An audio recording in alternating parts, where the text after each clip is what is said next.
Hello photographers, welcome to Barry Weiss Photography. Today in Photoshop and Adobe Camera Raw, we're going to use tools that will enable us to change a photograph that was taken during the day to one that appears to be a night shot. The technique basically will use an adjustment brush and a radial tool filter, and we'll also use patch tool and the graduated filter. These are all tools that we are accustomed to using and know how to use. So let's begin and take a look at the photos. So here are the two images. The first one on the left is obviously the day shot, and here's the completed finished evening shot, the conversion. Uh, Shot during the day, probably around 11 o'clock. So let's go ahead and start working. Let's take this one out. Okay, now we're in Camera Raw, as you can see up here, Photoshop in the background, Camera Raw. Let's start over here on the right-hand side. We're going to adjust, if we want to, temperature. If your temperature in this picture is not what you wanted, you can make the adjustment. You can go very cool, very warm, something in between it, and add a little tint to that to punch up the color, whatever you select. Then down here are our main workflow sliders. We'll come back to exposure in a minute. We're going to punch up contrast just a little bit. Highlights, go to your left. This is the normal workflow program. Shadows go to your right. So write that down. Highlights to your left, shadows to your right. Hit the Alt key on your keyboard and move the whites, we're setting the white point, all the way up until the white appears. This is the sky. What we're going to do is back down so it doesn't blow out. So you back down until it disappears. On the black, set the black point. Move it to the left. If you go too far, the picture is going to black out. So we want a touch of the black to emphasize and to help us bring contrast. Now we'll bring in a little clarity into this and we're set to go. So we have our basic setup, a basic workflow working as to how we want it. Now let's take exposure and bring that down so we darken the picture. Now we're going to use these three tools, the adjustment brush, the radial filter, and the graduated filter, and a few more, but we'll get to those in a second. So starting with the adjustment brush, I'll come up here on the tool. Obviously, when you hit adjustment brush, all of these sliders are now appropriate to that brush. And I'm going to reset my local connection. Let me do that again. Click up here, go to reset local connection. It zeroes all of the sliders out. Now I'll set. I'll move exposure up a little bit, and shadows. That's how I want to start. A little bit of exposure and shadows. Adjust my mouse here and begin stroking. That's a little too bright. In fact, I think I'm going to change it over to my Wacom tablet. This is just easier to use the tablet in these kinds of situations. Make that smaller. There we go. If you don't have a Wacom tablet, they're wonderful. You can get them in 3 different sizes. Mine's a small, and it's perfect because you don't have to work into a lot of space on the tablet face. So it works just beautifully. It takes a couple weeks to get used to using it, but after that. So I'm brushing just like I would if I were a painter. I'm brushing. You can also dab. Light the sign, light the numbers.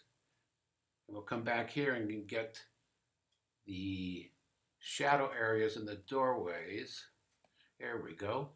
I'm going to get a new brush, load it up again. This time I'm going to work in the shadow area. So I'm going to bunch up the shadows slider a little bit. The shadows contain all these midtones. In fact, I'll do images with a lot of windows and that seem to be dark, and as I lighten them up, lo and behold, there's something behind it. Somebody's, people, whatever. Amazing. There's the shadows coming up. Get the heading. My rule of thumb is if it's light, make it lighter. That's a little too light. I'm going to come back down on that. In fact, Command Z it a little bit. There we go. Now, get a new brush, drop my exposure down a little bit, and brush it. I want that street to look like it's kind of used. There's traffic on it. Need to come back up in here and get some more of these.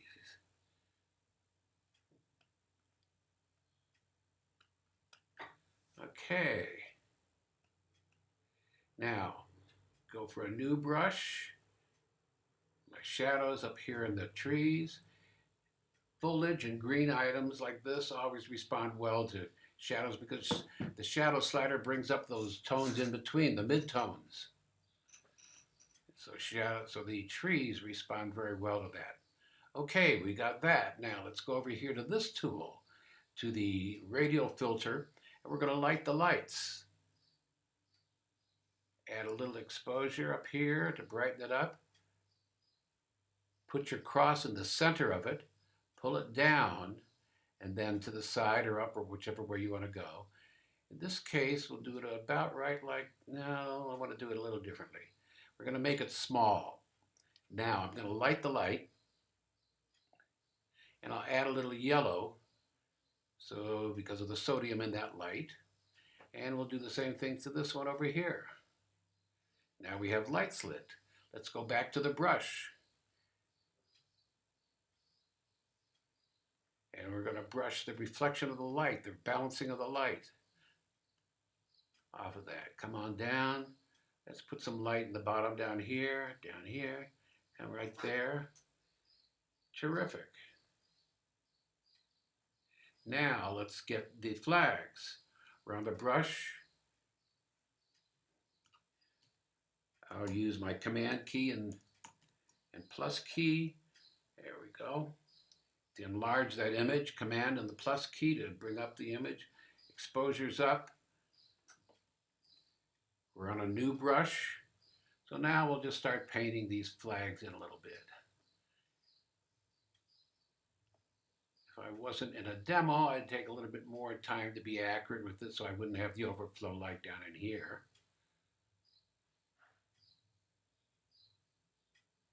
So now we have our flags all lit up and nice. Do that one there too. Back off. Looking pretty good. I like. Now let's get the sky. So for the sky, you're going to use the graduated filter. Rather than starting in the center and coming down, we're going to start on the side. You don't need to hold any keys. Just be careful and go slow with that, because it tends to be squirmy and go all over the place. There we go. Take this down. I want my exposure to come down because I want to blacken the sky. Maybe add a little blue to it. There we go. I'll bring it down a little bit. Come up here, reset local. Little bit of exposure, a little bit of shadow. Get my key up.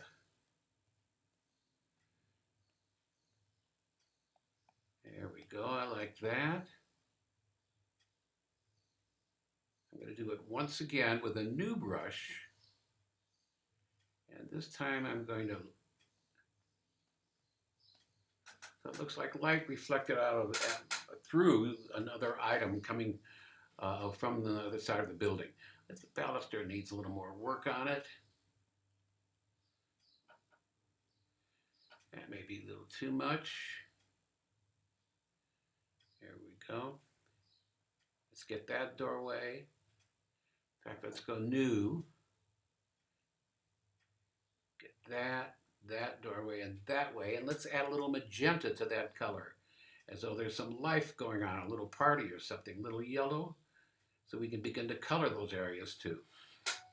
So far, so good. Let's do the last finish thing that we need to do. Go to OK, take us out of Adobe Camera Raw and into Photoshop.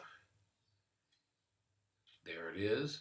And I want to go to my layers palette here and click on this little item down here, this icon, and go to levels.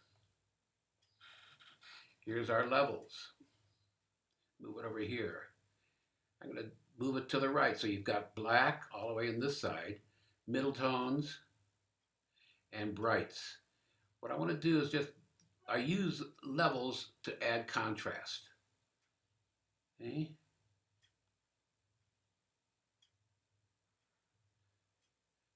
In this case, a little bit of brightness. Maybe a little too harsh.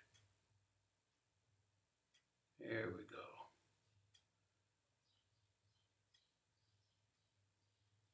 And that's it. That moves from our day scene to our night scene. Let's take a look at both of them.